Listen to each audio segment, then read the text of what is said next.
Hola, buenas tardes. Hoy vamos a hablar sobre el pensamiento, el lenguaje y la representación.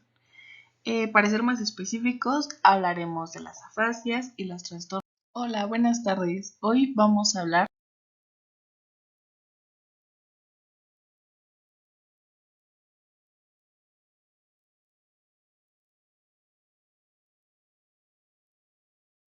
del lenguaje. Pero bien, ¿qué entendemos por el lenguaje? Pues el lenguaje es la capacidad para codificar las ideas en señales y deben diferenciarse del pensamiento, alfabetización y el uso correcto.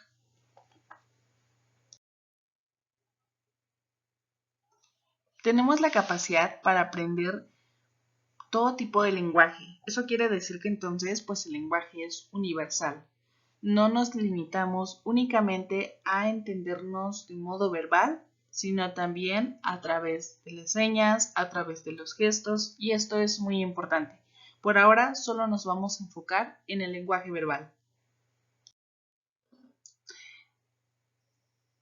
Una palabra es una asociación arbitraria entre un sonido y un significado.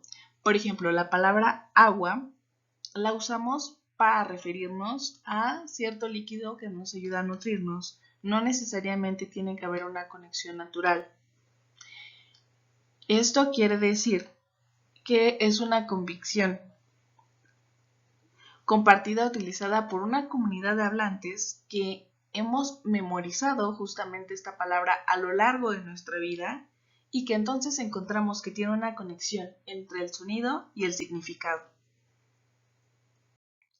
Las palabras del vasto vocabulario abierto se refieren, por ejemplo, al amplio número de conceptos como objetos, estados, acontecimientos, movimientos, cualidades, personas, caminos, lugares, y entre ellos se encuentran los nombres, los verbos, los adjetivos, los adverbios y algunas preposiciones. Por su contraparte, las palabras del vocabulario cerrado o gramatical, pues es más reducido, tienen un conjunto de significados más restringidos, relacionados con el tiempo, la lógica y las relaciones entre los contenidos de las palabras, lo cual pues se utiliza principalmente para definir las estructuras de las frases, encontrándose entre ellos los artículos, los verbos auxiliares, los prefijos, los sufijos, las partículas, las preposiciones, no incluidas en la clase abierta.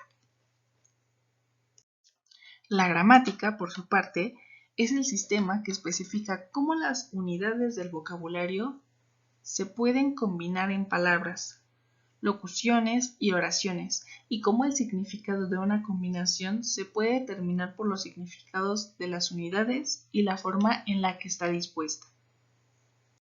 Dado que la gramática se basa en una serie de reglas para unir las palabras de nuevas combinaciones, más que un solo almacenamiento y recuerdo de frases con palabras fijas, el número de frases que un hablante puede producir y comprender es totalmente inmenso.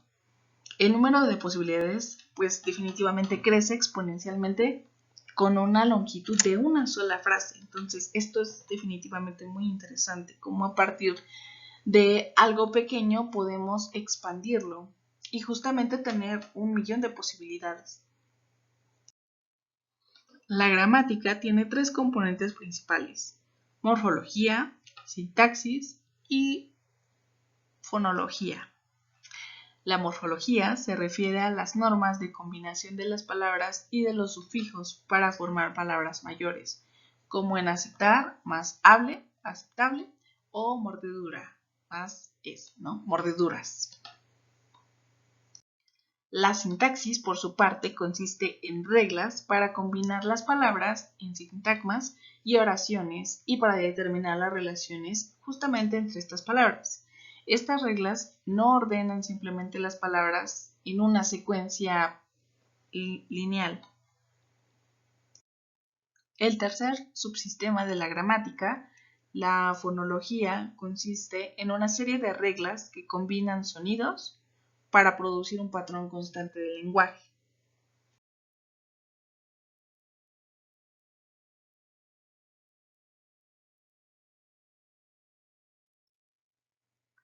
El daño a cualquiera de estos, causado por un derrame cerebral u otra lesión, puede provocar problemas del lenguaje y del habla o afasias, una pérdida del lenguaje.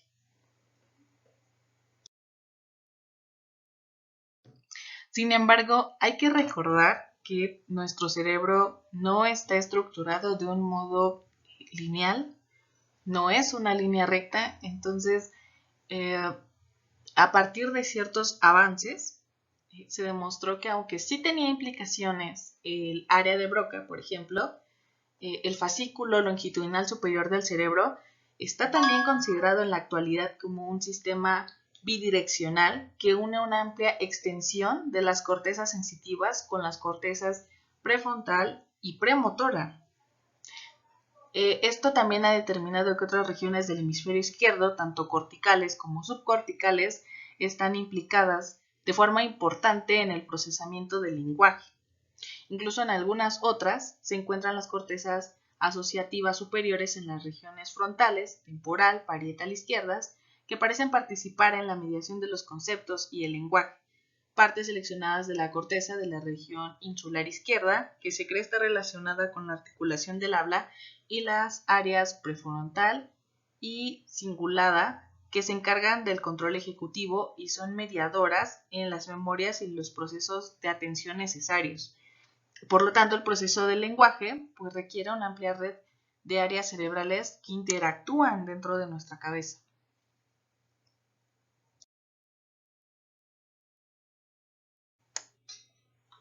Este es un cuadro que nos presenta los tipos de afasia. A continuación voy a leerlos primero y posteriormente en la parte de otros signos es en donde nos vamos a centrar. Tipo de afasia, Broca.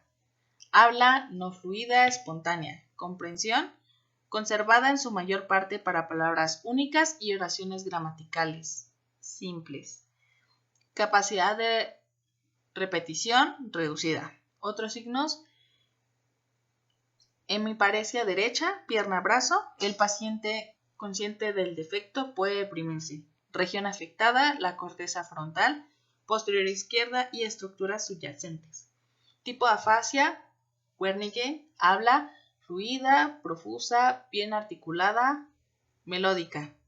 Comprensión reducida, capacidad de repetición reducida. Otros signos, no signos motores, el paciente puede estar ansioso, agitado, eufórico o paranoide. Región afectada, la corteza posterior izquierda y temporal media. Tipo de afasia, conducción, habla fluida con algunos defectos de articulación, comprensión, intacta o en su mayor parte conservada, capacidad de repetición, reducida. Otros signos, a menudo el paciente puede tener pérdida sensitiva cortical o debilidad en el brazo derecho. Región afectada, circunvolación temporal superior izquierda y supramarginal. Tipo de afasia global, el habla es escasa, no fluida, comprensión reducida, capacidad de repetición también es reducida. Otros signos, hemiplegia derecha. Región afectada, lesión masiva, perisilviana izquierda. Tipo de afasia, trastorno cortical motora, habla no fluida explosiva, comprensión innata o conservada en gran medida, capacidad de repetición inacta o conservada en gran medida. Otros signos, a veces debilidad en lado izquierdo y lado derecho. Región afectada, anterior o superior del área de Broca. Tipo de afasia, transcortical sensitiva, habla fluida escasa, comprensión alterada, capacidad de repetición intacta o conservada en gran medida. Otros signos, ausencia de signos motores y posterior o inferior en el área de Wernicke. Entonces, esto es muy importante, por eso quise agregar este cuadro, pero hubo algo que llamó bastante mi atención, que en esta parte serían otros signos, que son también los que nos corresponden, no solamente en el área neuro, sino también cubriendo esta parte justamente como futuros profesionistas. de psicología. Me hizo mucho hincapié por los otros signos que también se presentan. Si bien es cierto que dentro del habla y la comprensión es muy importante para poder comunicar y externar nuestros sentimientos, nuestros pensamientos, ideas, también es muy importante cómo tiene repercusiones en otros niveles que a lo mejor no alcanzamos a ver. Por ejemplo, en los tipos de afasia, en la afasia de Broca, pues en esta parte menciona que el paciente puede deprimirse. Recordemos que dentro de nuestra área, este tipo de situaciones son muy complejas. Muchas veces se les da atención médica y pareciera que hay una ausencia, de algún modo, de cuidar la parte de la salud mental, ¿no? En el tipo de afasia Wernicke, pues hace referencia a que también puede estar ansioso, agitado, eufórico o paranoide. Esto es muy importante, sobre todo por la edad en la que comienzan este tipo de problemas del habla. No necesariamente se puede presentar en un adulto, puede comenzar desde edades definitivamente muy pequeñas. En la conducción, por ejemplo, menciona que el paciente tiene pérdida sensitiva cortical, que bueno, entendemos por pérdida cortical esta parte de los reconocimientos de ciertos objetos, de su textura, de sus diferentes tamaños. Entonces, hay algo también bastante importante aquí. En el tipo de afasia global hay una hemiplegia derecha, y por hemiplegia derecha pues tenemos que puede ser una parálisis total o una parcial, justamente de algún lado del cuerpo, ya sea de la parte derecha o ya sea de la parte izquierda. Puede ser una parálisis media o, como antes lo mencioné, pues una parálisis total de todo el cuerpo. Justamente también en el tipo de afasia transcortical motora ocurre lo mismo, ¿no? A veces hay debilidad. Pareciera que no hay una parálisis completa, pero sí hay debilidad, ¿no? De cualquiera del lado derecho. Y en la transcortical sensitiva,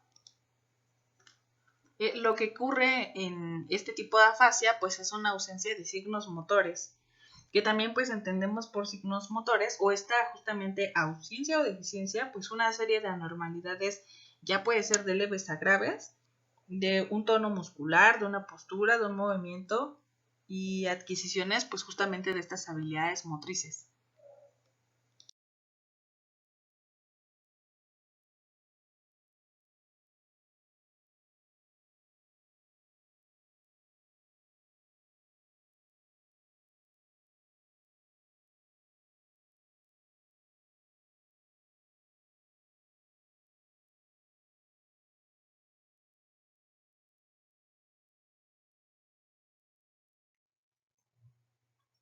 Como vimos, los correlatos anatómicos de las afasias clásicas abarcan solo un mapa restringido de las áreas cerebrales relacionadas con el lenguaje. Otras zonas, por ejemplo, no incluidas en el modelo clásico, es una pequeña sección de la ínsula, la isla de la corteza que oculta en la profundidad dentro de los hemisferios cerebrales. Incluso pruebas recientes sugieren que esta área es importante para la planificación o coordinación de movimientos, de articulaciones necesarios para hablar, y los pacientes que tienen estas lesiones en esta área tienen dificultad para pronunciar los fonemas en el orden apropiado. Generalmente emiten combinaciones de sonidos que están próximas a la palabra buscada.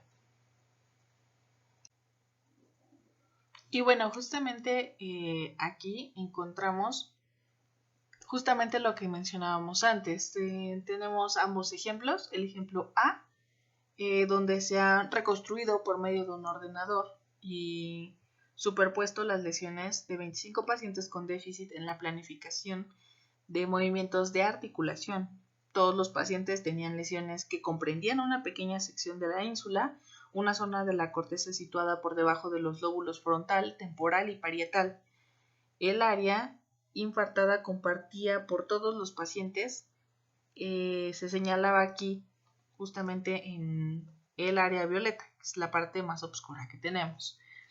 Mientras que en el caso B, pacientes con déficit en la planificación de la articulación, en esta parte se reconstruyó y superpuesto las lesiones de 19 pacientes con déficit en la planificación de los movimientos de articulación. Sus lesiones conservan por completo el área infartada de los pacientes con problema de articulación. Entonces, a estos pacientes no les resulta difícil la percepción de sonidos del habla o el reconocimiento de sus propios errores, y tampoco tienen problemas en encontrar la palabra, solamente al reproducirla.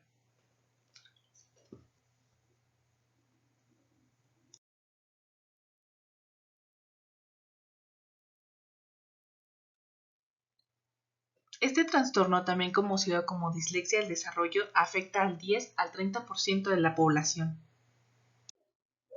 La mayoría de los niños con dislexia no han desarrollado una conciencia fonológica, y que es la capacidad de estar atentos a sonidos individuales, en particular a los fonemas, en la onda continua del habla y de asociarlos con las letras. Sin embargo, comprenden otros símbolos de comunicación, como las señales de tráfico o las palabras que tienen un aspecto visual peculiar, como la marca de Coca-Cola.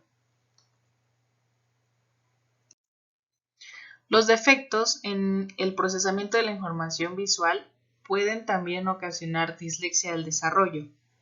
Algunos niños disléxicos también manifiestan una tendencia a leer palabras hacia atrás y tienen dificultades para diferenciar las letras, que son las imágenes en espejo de la otra, como la B y la D.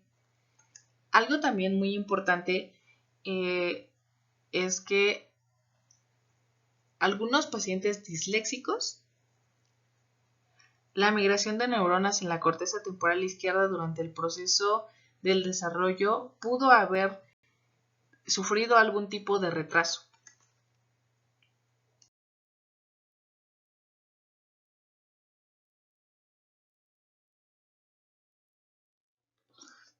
A la hora de proporcionar conocimientos acerca de la percepción y el lenguaje, ha estimulado la investigación biológica sobre el pensamiento y los estados de ánimo, así como sus respectivos trastornos.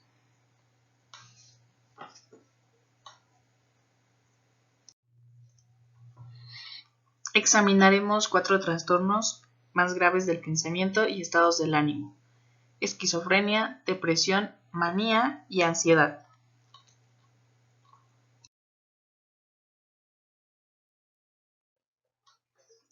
Esta clasificación se debe en gran medida al trabajo realizado por la transición entre el siglo XIX y el XX por Emil Kraepelin, el director de la Clínica Psiquiátrica de la Universidad de Heidelberg en Alemania. Antes de la iniciativa de Kraepelin, los psiquiatras no pensaban en los trastornos mentales como enfermedades con un comienzo específico, una evolución y un pronóstico. Clasificaban los síntomas de una manera arbitraria y sin significación médica. Desgraciadamente aún no se ha demostrado la patología de la mayoría de los trastornos psiquiátricos. Se piensa que entre los defectos subyacentes a la mayoría de los trastornos psiquiátricos se encuentran cambios genéticos, moleculares y anatómicos sutiles, pero siguen siendo equívocos. Los diagnósticos psiquiátricos, por tanto, deben apoyarse de manera fundamental en la historia del paciente, así como su respuesta de tratamiento, pero estas manifestaciones clínicas pueden ser difíciles de determinar e incluso más arduas de cuantificar.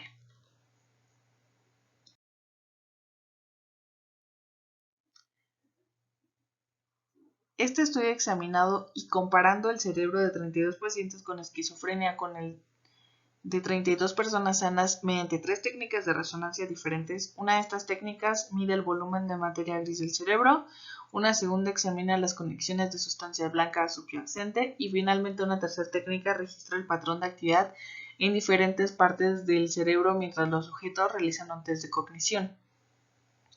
El resultado de las tres técnicas han identificado la misma región cerebral, la corteza frontal media, como anormal en los pacientes. Esta área está incluida en los lóbulos frontales situados en la parte anterior del cerebro y ya implicados en la patofisiología de la esquizofrenia por muchos estudios. La corteza frontal media forma parte de la red de regiones cerebrales denominada red neuronal por defecto. Dicha red, que ha sido descubierta recientemente, parece tener un papel crucial en la creación y elaboración de los pensamientos que todos tenemos cuando no estamos ocupados en ninguna tarea mental concreta. Aparte de la esquizofrenia, la red neuronal por defecto también ha sido relacionada con otras enfermedades como el Alzheimer, a la depresión. Estos resultados son potencialmente importantes porque la convergencia de los hallazgos cerebrales estructurales y funcionales sugiere que la corteza frontal medial puede ser un lugar indicado para concentrar los esfuerzos de investigación en el futuro. Puede ser una pista para encontrar causas de la esquizofrenia. Uno de los aspectos de esta investigación no llega a revelar que el origen de dichos cambios de la corteza en la corteza frontal media. La esquizofrenia es un trastorno mental crónico y grave. Afecta a 400 millones de personas. Esta enfermedad se caracteriza por una mutación sostenida de varios aspectos del funcionamiento psíquico del individuo, principalmente en la conciencia de realidad y una desorganización neuropsicológica más o menos compleja, que lleva a una dificultad para mantener conductas motivadas y dirigidas a metas y a una significativa disfunción social. Así, una persona con este diagnóstico por lo general muestra un pensamiento desorganizado, delirios, alucinaciones, alteraciones afectivas en el ánimo y las emociones del lenguaje y conductuales. Se trata de una enfermedad cuyos síntomas suelen aparecer en adultos jóvenes. En el caso de los hombres se hace más visible entre los 18 y los 25 años, mientras que entre las mujeres se retarda el periodo de los 23 y 35 años.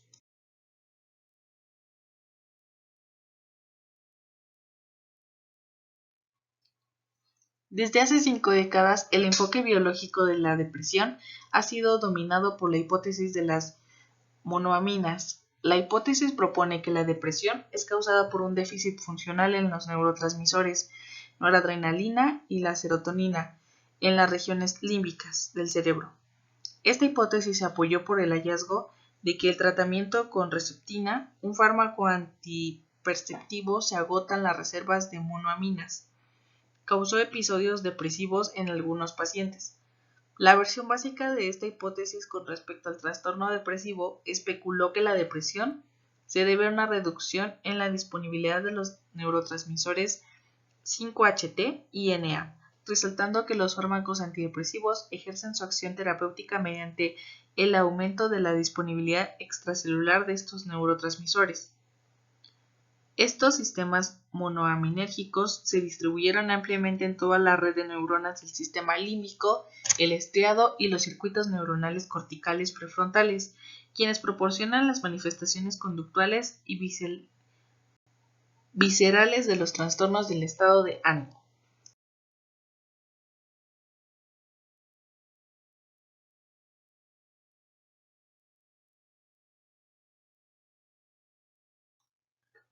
La manía no solo está asociada con el trastorno bipolar, sino que también puede ser el resultado de una lesión cerebral causada, por ejemplo, por un traumatismo craneal o un derrame cerebral.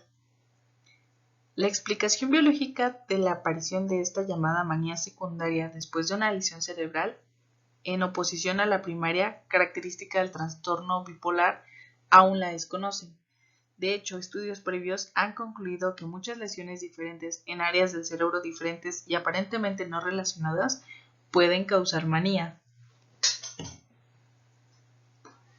Sin embargo, estas lesiones parecen tener algo en común. Generalmente se localizan en el hemisferio derecho del cerebro, a veces llamado emocional, cuya disfunción se ha asociado con varios trastornos emocionales. Si bien el predominio de las lesiones es en el lado derecho, se confirmó a principios de este año en un estudio sistematizado, el cual confirmó que las lesiones se distribuyeron en múltiples áreas del cerebro en ese hemisferio. Estas conclusiones apoyan la posibilidad de que las lesiones se conducen a la manía puedan tener un detonador común específico, además de ocurrir en un lado o área cerebral determinada, es decir, en el nivel de los circuitos cerebrales afectados. Este mapa destaca los circuitos que conectan las lesiones cerebrales que incluye la manía. Si bien no hay una sola área del cerebro lesionada en todos los casos de episodios maníacos secundarios, las lesiones se conectan principalmente a un grupo específico de regiones en la corteza que regula el estado de ánimo y las emociones. Las ubicaciones de las lesiones asociadas con la manía se identifican mediante una búsqueda bibliográfica sistemática y se mapearon con un atlas cerebral común. Después, calcularon la red de regiones del cerebro funcionalmente conectadas a la localización de cada lesión. Para ello utilizaron imágenes de resonancia magnética funcional de 1000 voluntarios y las contrastaron con las obtenidas en las áreas de lesiones no asociadas con la manía en un grupo de 79 pacientes. Esto detalló que encontraron que esas localizaciones en las lesiones asociadas con el inicio de la manía se caracterizan por una fuerte conectividad a tres áreas del lado derecho: la corteza orbitofrontal, la corteza temporal inferior y la corteza polar frontal.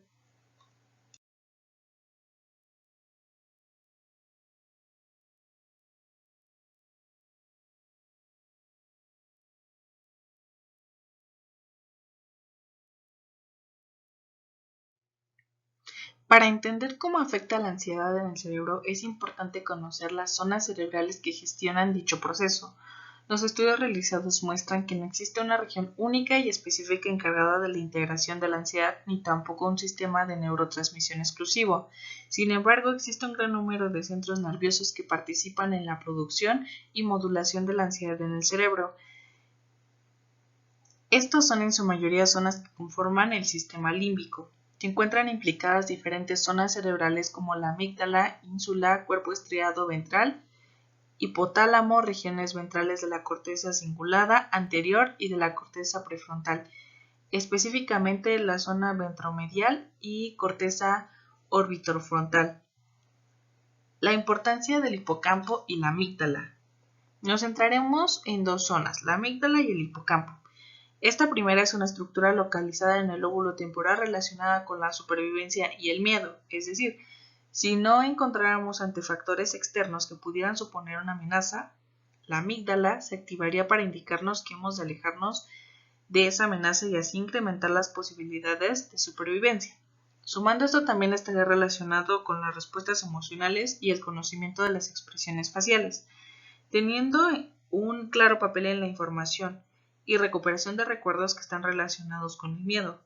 Asimismo, la amígdala recibe la entrada de otras estructuras como el hipotálamo, tálamo e hipocampo. Este último es importante en la consolidación de la memoria y el aprendizaje. Tiene la función de almacenar los sucesos peligrosos en forma de recuerdos para poder evitarlos en situaciones futuras.